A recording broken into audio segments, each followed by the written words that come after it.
Well, welcome to Objection to the Forum. We're here today with Patricia Kusek. Thank you for joining us. Thank you for having me. Nice to have you around the corner, around the hall here. I guess temporarily till the office gets back up and going. But it's a pleasure to have you on the show today. What I want to talk to you about, it's kind of a fascinating time in the financial world, at least I think from my perspective. With it seems like a lot of difficult choices to make with investments. And I want to kind of get your perspective about that, and maybe towards the end talk a little bit about your experience on the county commissioner thing to see what that's like. But first, I'd kind of like to start by getting your take on what's been happening recently with the market and some of the kind of like the I don't know. There's the term for it, but some of the kind of the erratic stock jumps with like GameStop and AMC. I think Alan Greenspan was it not Alan Greenspan that called it? No, it was.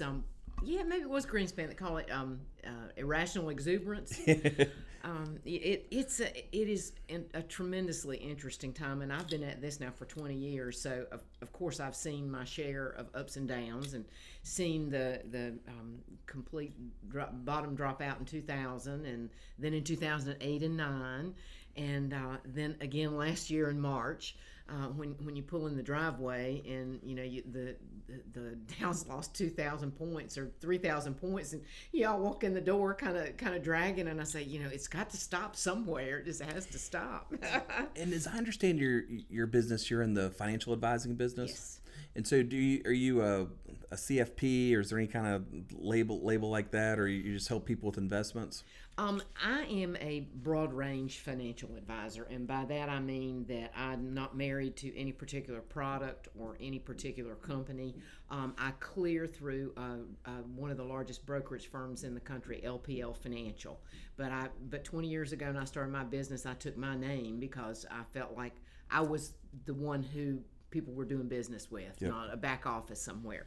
But being an independent is really a nice thing, because it allows me to take you as a client, or anybody that I want to work with and that wants to work with me, and look at their individual circumstance, so that we can offer anything from a regular investment account with stocks and bonds and mutual funds and all kinds of alternative investments, or mutual funds, or a retirement account, or all of the above, and also then to work with life, long-term care, and disability insurance, because that's kind of like the bow around everything else. So then I'm not married to a product or a company, so I can offer what's best for you. And that makes sense. So you're saying you can sell somebody a life insurance policy, or you can open up a brokerage account, Mm-hmm. or maybe a mutual fund, or you mentioned investment accounts or retirement Mm-hmm. accounts, and so I guess you can kind of work with people to give them a solution that meets their needs. And it allows me, a lot of times, I'm certainly not trying to knock my fellow professionals that just offer insurance services, Yeah. but typically if you go to someone who, with all of your financial questions, to someone who only offers insurance, guess what their solution to your problem is going to be? All insurance. And so I feel like I'm kind of being erratic right now and jumping off from topic That's to topic, okay. but that brings up something that I kind of had on my little checklist of things I wanted to ask you about. Is insurance an investment? I go subscribe to the philosophy of buy term and invest the difference, because there's so many other fees and things that are involved in buying whole life insurance, that you can do much better over the long term. I would argue that with anyone to buy when you're as young as you can, as long a term as you can get, because it's cheap. And it's really cheap, and whatever the difference is going to be between what that is and what you would be paying for a whole life insurance policy, you can invest over 10, 20 years and do a whole lot better than you would by having it in an insurance policy. Yeah, and that's kind of what I've heard. I've listened to a little bit of Clark Howard and that sort of thing, but then I've heard there's people coming around on the opposite spectrum of things, and so I kind of wanted to get your take on that. But I mean, I guess are there situations you can envision where it makes sense to do insurance as an investment, or is there? Because that's kind of, because I think even he's gotten into saying now, well, maybe I think he's conceded maybe there's limited situations where it may make sense for somebody. Well, I think that the broader use of insurance, for instance, for estates and trust, and to try to protect people's estate taxes and that kind of thing, that you can look at some other insurances that and there are many kinds that can better meet that need. So it's not just don't ever do anything but term insurance. It just depends, again, on what the situation is. Are you involved in annuities? And by involved, I mean, is that a product you sell? Or it is in the right circumstance for the right client. There are lots of annuities that are horrible, that are absolutely terrible things that you should run as fast as you can. But I've only worked with about 5 companies in my 20 years, and only use annuities that for the express purpose of providing someone their own pension plan or a way to guarantee income for them for the rest of their life. If I can take a part of a $500,000 retirement account, if I can take $200,000 of that and put it into a good variable annuity that has an income guarantee on it, then that person, whenever they get ready to retire, can get 5% off of their $200,000, which will have grown by then to much more than $200,000, and they have another pension check every month. Yeah. What are the red flags that people should watch out for? Because you mentioned there's certain types that are just don't even consider it. This isn't what you want. I am just not a fan of a product called equity indexed annuities. Now, people probably you're gonna have a call from somebody that wants to come on and well, talk about those. I just feel like that there are some of the products, and equity indexed annuities are one of them. Now, my firm offers them, that I don't. Again, that's why I chose to be independent, so that I can offer what I feel is best. Yeah. And I don't feel like any product that locks people into something that they cannot get their money out without a huge penalty for 10, 15, or 20 years is good for anybody but the company. And I don't, and also then the side note of that is pays these guys who sell them huge commissions, and they have them sign their papers and they're off. They never see them again. So with this equity-based annuity, does the equity base, is that what makes it to where you can't get your money back out within a certain time period? These products are sold under the guise of, okay, you can never lose your principal, okay, and you can participate in the upside of the market when the market does well, but that participation rate is capped at a certain percent. And of course, then the company makes money because over time they're going to make more than what that cap is. So there's where the rub comes in there. But these particular products, to offer those kind of features, do have those very long, very painful surrender charges. I had many years ago, I hadn't been in the business very long, and a couple came to me that had heard me speak at a seminar and wanted me to take a look at something, and they had gone to one of these lunch meetings, sure as the devil, and signed the papers, and it was a couple $100,000, which is a lot of money to a lot of people. Oh, yeah. And he had signed the paperwork to put his money in an equity indexed annuity that had a 15-year surrender charge. And the schedule on it was 20% the first year, 18%, 18%, so there was basically no way he could get out of it without losing 20% of his money. And there was nothing I could do. I mean, he was stuck. And I guess there's two ways. You've got the type of annuities where you take a lump sum and then you get a payout down the road. That's right, immediate annuities. Mm-hmm. And I guess there's the other ones where you pay into it over time, and then I guess it's still the same concept. It's gonna pay you kind of a check or an income stream. The key to having a good annuity is two things. One is to get a real good company, very good company. Get one that has a lifetime income guarantee, and get one that you don't annuitize. That's the rub. That's the old annuities used to be. Okay, you give me $100,000, and when you tell me you're ready to take income off of it, I'll calculate how long I think you're going to live. That's mortality tables. How long you're going to live and how much money you're going to get every month, and you annuitize it. I call it drawing the line in the sand. And once you do that, you're going to get whatever that is a month for as long as you live. Now, if you start taking that money when you're 65 years old and you live for 40 more years or 30 years, you're way ahead of the game. But let's say you get out on Eastwood Road and somebody T-bones you, and after 6 months, your money's gone. What if you never start the annuity payments? If you never annuitize it, then you're good to go. Okay. Yeah. That's the whole thing. You never want to draw that line in the sand. So it's just once you start collecting the payments, then...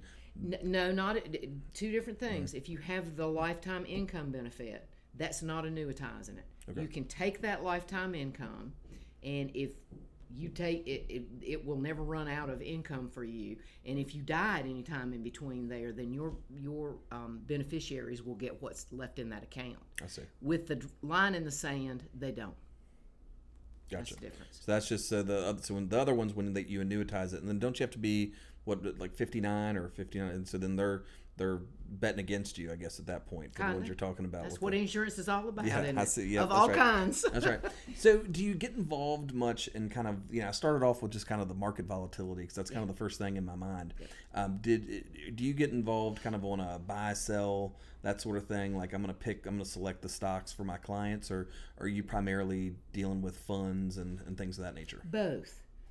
Again, it depends on what's best for the client. If someone has a smaller amount of money, it makes more sense to be able to achieve diversification by putting them in a good group of mutual funds. Because, a mutual fund is like a whole basket of stocks. And so with one mutual fund, you basically could own pieces of 100, 150 different companies. And someone is managing it, professionally managing it. But if someone, I also love things for everyone, even if you're only 35 years old, that pay a dividend, that have the potential to grow, but that pay a dividend. That's it. And if you can get, and if you look at picking stocks, and you take your time and you get good companies, and you think about things that we're going to have no matter what happens to the economy. We're going to have to either have electricity or put gas in our cars to run things. We're going to pay our electric bill. We're going to eat. All of those things that are very important that people are not going to stop doing mostly pay a dividend. And think about, I always think about Procter & Gamble and Kimberly-Clark, because people are always going to blow their nose and brush their teeth. Yeah, that's right. And if you can get companies like that, and then they pay a 3.5%, sometimes 4% dividend, then you're ahead of the game. That also helps to even out the ups and downs of the stock market. So you mentioned you kind of do a little bit of both, some trading, some just, and that makes sense as far as if you don't have a lot of money to invest to put it in a mutual fund and just keep contributing. So do you have kind of a certain threshold if somebody like hands you a suitcase of cash and they're saying, look, I need to I need to figure I need to make this grow. Do you have like a certain threshold of like, all right, well if it's 20,000 or 50 or 100, then I'll get involved and start picking stocks. And well, first of all, let's clarify, I can't take any suitcases full of cash because we don't take cash. But it depends. I hate to keep going back to that, but it depends on not only how much money someone has, but it depends on their age and how they need to get started. And it also would depend on what can we do for their extra money that they're investing with me that may complement their company's 401k plan. It could be someone who is younger that may have been in some financial trouble that has debt they need to pay off. Or it could be somebody that's middle-aged or older that has debt to pay off. So you have to look at all that. So it's not an arbitrary number for me. It just depends. And you're talking about it depends. I mean, I'm used to talking to attorneys, and that's all they nobody wants to be tied down to anything. It's always depends or maybe, or I'm used to that. There's no offense taken there, but I've got a lot of young folks that I work with at the office, and we've got like an office 401k plan. So good. they've got so whenever people get eligible, I hand them the form, and then they'll say, well, I don't know, what do I want to. Which one do I pick? I don't know. You're going to see me make a face. Yeah, that's what I'm worried. So I was like, I don't know. Well, so that's and here I'm right around the corner from you. Well, yeah. Next time somebody has that issue, to begin with, I don't know how many employees you have here, but normally if it's, and I do a lot, I can do have done, and they're doing 401k plans and simple plans and traditional IRAs, and the simple plans are normally much better for a smaller company, but no matter what. People who, and especially young people, need to have someone that helps them get enrolled, that looks at all the things we were just talking about. Are they married? Does their spouse have a 401k? Do they have other investments? What is their debt? What's their age? What do they want to do? And talk to them, and then look at the options that your plan is offering. And I don't know if you have a 401k plan, you're also paying a fairly large administrative fee that you doesn't sound like you're getting much for.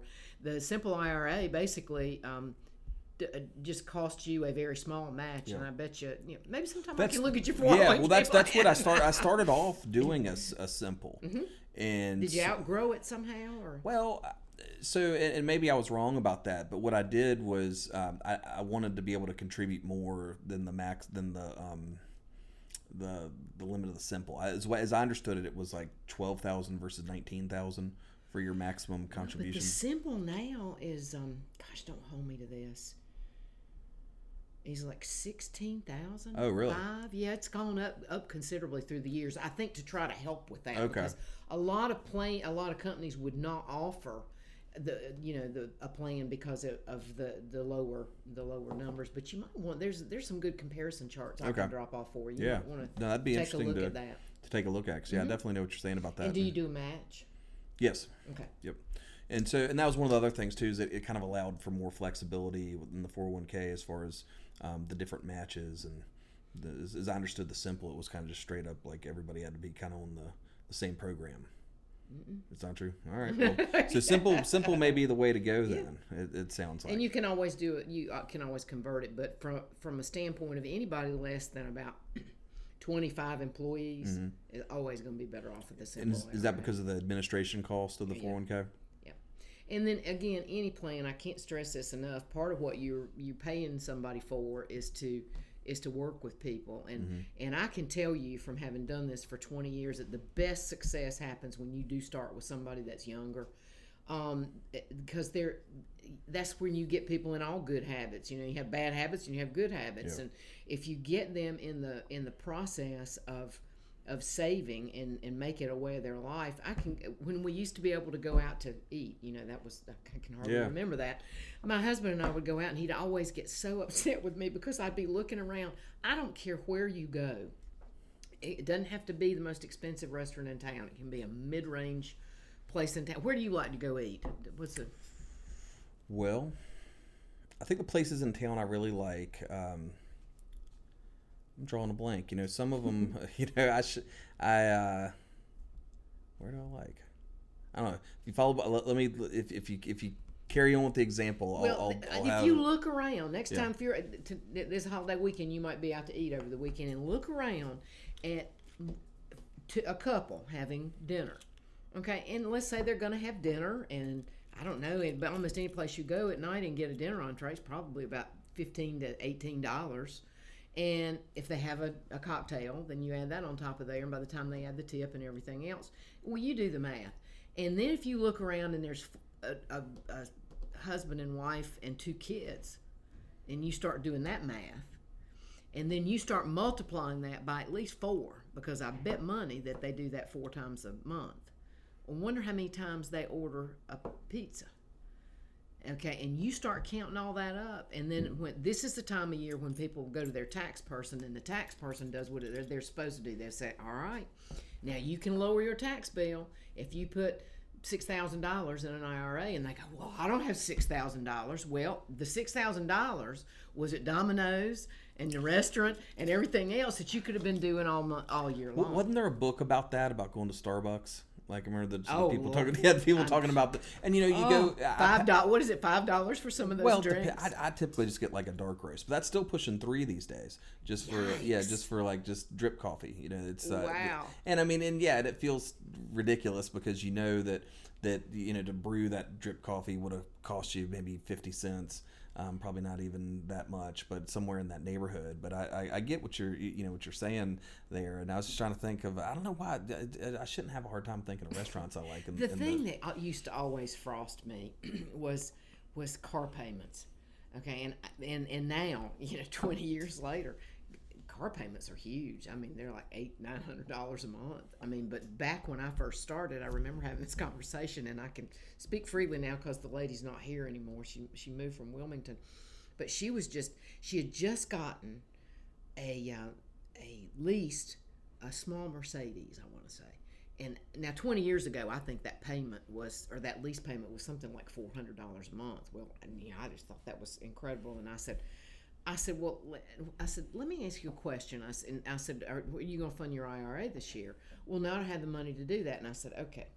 And then we went through the whole thing with Yeah. the Starbucks and with the eating out. I said, how much it costs to get your nails done, whatever that was, and hair, and and all of the things that we like to do, our creature comforts. And I said, well, right there, that what I'm looking at that Mercedes right there is going to be your retirement. That's your investment vehicle right there, because if you don't start saving some of this money, you're going to be sleeping in it one day. Do you have any thoughts about lease versus buying with respect to cars, or I can tell you that I've done the analysis and had huge argument with my husband about it. But if you have a business where you can write off, and they don't change the tax laws, where you're able to write off the cost of that, a big part of the cost of that vehicle, then I can see the lease part of it. Mm-hmm. But I can tell you, if you have any intentions of keeping a vehicle over about 5 years, going ahead and buying it is and never ever buy a new car.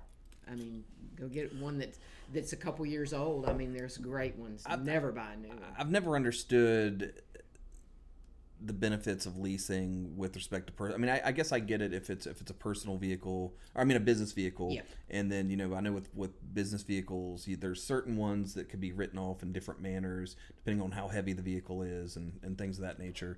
Like if it's a your work Land Rover or something like that, or well, everything that we do, including what kind of car we drive, is all about a choice. And I had not too long ago one of my clients. My clients know how I feel about car payments and lease payments, and they try not to talk to me about them. But they came in and something came up about a car, and she said. She kind of rolled her eyes and she said, well, I didn't really want to tell you about this. She's starting to feel like their mother. Yeah. I said, well, why is that? And she said, well, I leased a car and whatever it was. I said, okay, now we're talking about it. How much? And they're retired. Okay, so they're on a fixed income. Yeah. This is important. And I think she said the payment on it was the lease payment on it was $700 and something a month. And for somebody on a fixed income, that's a lot of money. And I said, what's the lease term on it? And I think she said 3 years. And I said, what are you going to do whenever that lease is up? She said, lease another one. And so I said, well, you know what? You and I don't even need to have this conversation, because you're renting a car. That's exactly what you're doing. And no way of writing there's no deduction for that. And there's still a lot of people that think they can deduct that. Their personal vehicle? Yes. Tax people have a terrible time sometimes. We have, I don't know if you have to do the same thing in the financial advising world, but all the lawyers have this big blurb at the end of their email saying that we're not, we're not giving tax advice. Yeah, this is not tax advice, and this is, that sort of thing. And the disclaimer on the telephone and everything else. Yeah. Because it gets tough. Well, what would you say to your typical young professional just starting? You said it's best to get in early and establish habits. Mm-hmm. What do you think is what do you want to do? Is it kind of the mutual fund that's diversified because you're not looking at putting a huge chunk of money in to start off with? Or what I'd love to see them do, okay, if you can just start even with $50 a week, okay, it'd be better for 100. Okay, you could about get it all funded and start putting money into your Roth IRA, because then when you're younger, your salary's not that much, and so you're not that concerned with the tax deduction of the traditional IRAs. So go with the Roth. It's after tax dollars, but that can grow and grow and grow and grow and grow until you get ready to retire, and you don't pay any taxes on it. Yep. Zero. And I can sit there on a cocktail napkin and show somebody, and even a 10-year-old normally can understand that, how money normally will double every 10 years. And it's just a rule of thumb. It's the rule of 72. And whatever amount of money the rate that your money grows, divided into 72 is how many years it takes for it to double. So let's just take 8%. And 6 to 8% over time is exactly what happens with money, and that would be every 9 years your money would double. It's easier for me to do it every 10 years. And like I said, so you take that first $4,000 contribution, and then you go through, and if somebody's 20 and then 30, and then then when they're 21, you do it again. And you keep adding it up, and it's incredible if people would just do that, just that. Yeah. And I have a couple of they're now in their mid-40s that started with me when they were young. And I'm talking about, as we would say in the South, didn't have a pot to pee in. But somehow, and their jobs that they had, they committed. They started out with $50 a week doing that. And then they get a better job, and they'd up it to 100, and they went, and they had. It was amazing over time what they had accumulated. That's how you get there. And so the kind of the two types of people. So there's a lot of like the co-workers and the young folks I know. They're like, well, what do I, and I tell them, kind of the same thing as my emails. I don't know. I'm not a tax person. I'm not a financial investor. I don't know. But the second thing is the folks that, once they've gotten out in their fields and they're starting to succeed, and they're maxing out their IRAs or their 401ks, whatever that is, and then they want to know, well, what I've got additional disposable income that I'd like to invest. Is that when it's time to start day trading, or what would you say at that point to those folks that? Well, I would still, even if you're getting more disposable income, then I would encourage them first before they jump in with something else. You first max out those company retirement plans. Okay, and if you're available, then number 2, fund that Roth IRA. But the big piece on the other end is what kind of debt you're accumulating, because having too much debt can just trash somebody's retirement. I mean, it happens all the time. So having a good retirement is not just a factor of how large your nest egg grew. It's how much debt you have. And do you mean that because I guess the goal would be not to have debt when you're retired, because it doesn't matter if you've got a bunch saved up for retirement. If you're having to pay your car lease or your car payment or your mortgage, then that lady who has that $800 a month car payment has to generate. Now that's after tax dollars. It's costing her probably she has to take about $1,200 out of her, let's say, her Social Security check every month to pay for a car. That's huge. And so then it's very rare that you would see, because you can't, it's very hard when you're young not to have accumulated some debt. But then that's when you can also help people start to, maybe the goal is for you to have a house that's paid for whenever you're 50 years old, and double up on your house payments and do other things like that. So I do residential real estate closings sometimes, and people ask me, it's kind of a thing I think a lot of bankers tell people, and I don't know whether it's true or not, but I know that the underlying concept is true, is that if you make an extra payment every year, it'll shorten your mortgage significantly. Now, I think what people have asked me about is 6-7 years or something like that. I think that's kind of the urban myth, is that if you pay an extra payment every year, just one, yes, that in a 30-year mortgage, that would reduce your the term of your mortgage by. I would find it just baffling to think that it could reduce it that much, but I haven't seen the numbers. So again, just like we can't be tax advisors, I can't make that claim either. What I would, it's been so advantageous, and you well know this, and what you do is to encourage people to make sure that they have refinanced and that they have the best rate that they possibly can. And it also, again, it comes with age. Now that 35 or 40-year-old is probably not going to stay in that same house. So having a 15-year mortgage with a much larger payment is not advantageous to them like it would be maybe for someone who's 60 who wants it paid off sooner. Well, so all right, so I guess I get what you're saying is that the first thing you want to do is contribute as much to your retirement account, your company account, as you can. And I guess if you get to the point where you've done all you can do with that, then you want to move on to eliminating debt. Is kind of the next step. So if you feel comfortable with your debt position, as far as, or at least you feel like you're on a path to where you're not going to be paying, I imagine you don't want to have debt service when you're in retirement years. No, that's not ideal. Is not ideal. So then what would you say for the person that's looking for additional ways to invest, that's kind of feels comfortable with their debt position and has little to no debt, or at least is on schedule not to have it by the time they're retired, that's looking for additional ways to invest? Let me back up from one other thing. Okay, I missed a very important part because I was thinking all about maxing out the IRA contributions. Everybody that comes, the first thing, regardless of age, if they want me to help them, I need to know what their expenses are.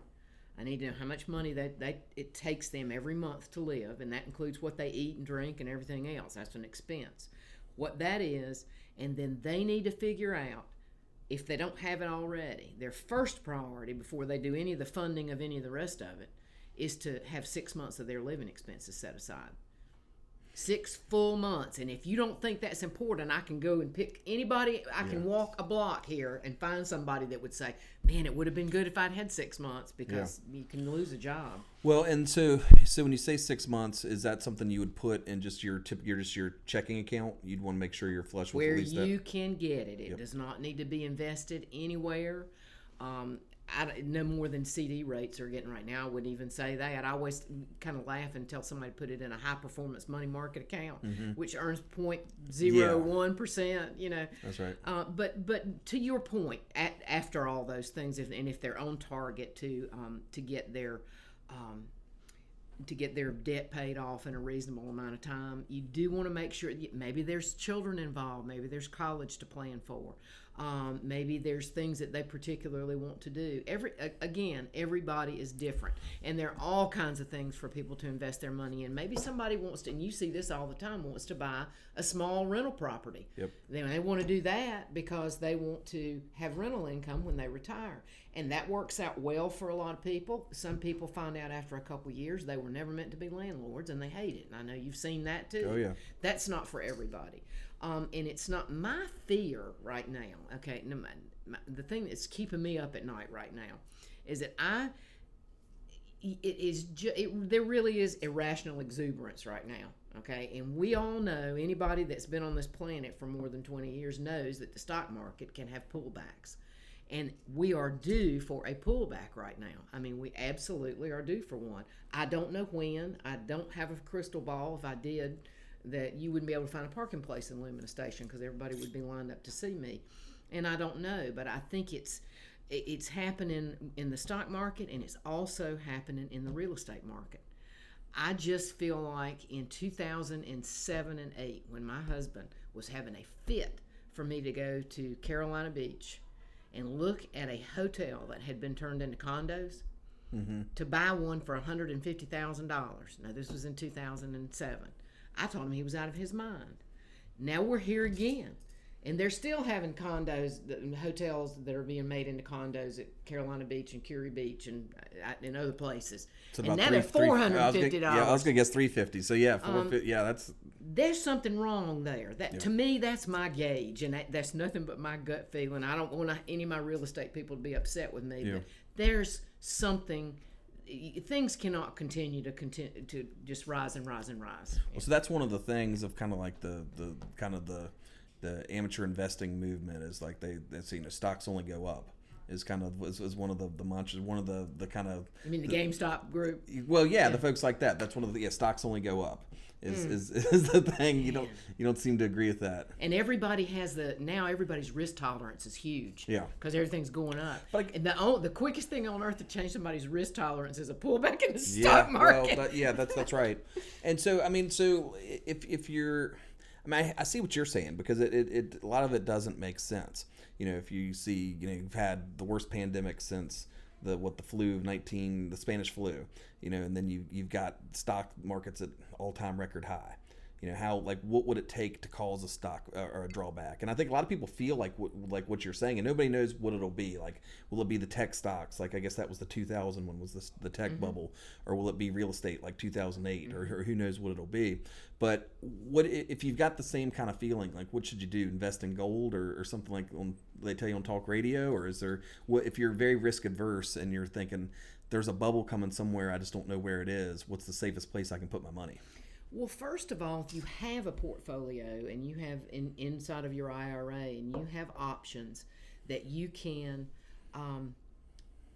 invest more in those dividend stocks we were talking about, and I'm not making any specific stock recommendations because I don't want to do that either, but stocks that pay a dividend and stocks that are what we would consider to be pretty much recession proof, those are always the good bets. And the other thing is I think it's Jim Cramer that always says something about pigs getting slaughtered. Hogs get fed, pigs get slaughtered. Pigs get slaughtered. And what I've been trying to do is meet with all my clients over the last, since the first of the year, and say, look, we've made this much money here. I mean, I have portfolios that are up 45 to 70% over the last 12 months, because if you look, it was bottomed out the end of March, and they stayed in, and we were well diversified, but it's time to take some profit off of that. Yeah. Never a bad time to take profit. And that's the hardest job any financial advisor has to do, is not to get that person to invest, but to get them to take some of that off the table. So that's when it gets tough. So, because like in kind of your small business investment policy, there'll be a couple boxes. It'll say, do you want, highly aggressive, moderately aggressive, or growth, or what do you want? And then so that's kind of like, well, okay, aggressive is what I want. But I mean, who knows? Like, what does that even mean? Is that when you say, hey, I don't think it's the time to be aggressive right now? What I want you to do is, because it'd be nice if you had the kind of flexibility to say, well, you know what, I want I want you to move me from the hyper aggressive category to the recession proof category. But they don't really have, I guess that kind of marketing probably would get somebody in trouble if you put it like that. But I get what you're saying. There's certain types of businesses that aren't going to fluctuate with market trends as much as others. And you have circumstances like last March and April when everything across the board, there was not a safe place to be. And that's when the rubber meets the road, whenever you're trying to have people to trust what you're saying and to stay the course and to not jump off the bridge. Do you have any thoughts about investing in foreign markets, or do you advise people to stay away from that? No, it's kind of hard anymore with any good mutual fund not to have your toe in a foreign market and all kinds of things. And what I was studying just before I came over here today is looking at things to help with just what you're talking about.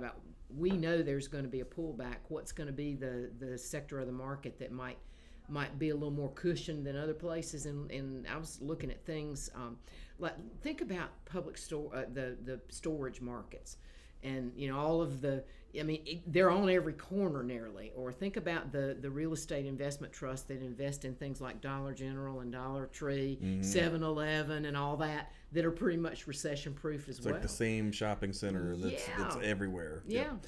Well, all right, so I thought about it. So I really enjoy True Blue in town. That's one of my favorite places, the steakhouse over there. So I know you're saying that your husband gets upset with you. So do you go around, like you're sitting down at dinner, start lecturing? No, not lecturing him. I mean, I'm sure he doesn't need the lecture, but do you sit there and like say, oh, no, he's tended to be pretty aggressive through the years. Really? Yeah. So he sees the folks, and you're sitting there thinking, if they would just have not gotten the steak or something, or if they would have gone, or if they would have stayed home and cooked their own steak, they could have saved a bunch of money. Yep. And it says is that what you're saying that he gets frustrated with?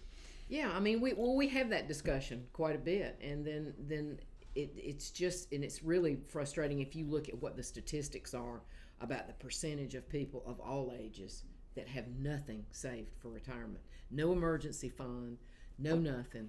And to me, that's the scary part. That's the really scary part. Yeah. Well, that's been extremely helpful and informative. I've learned a lot.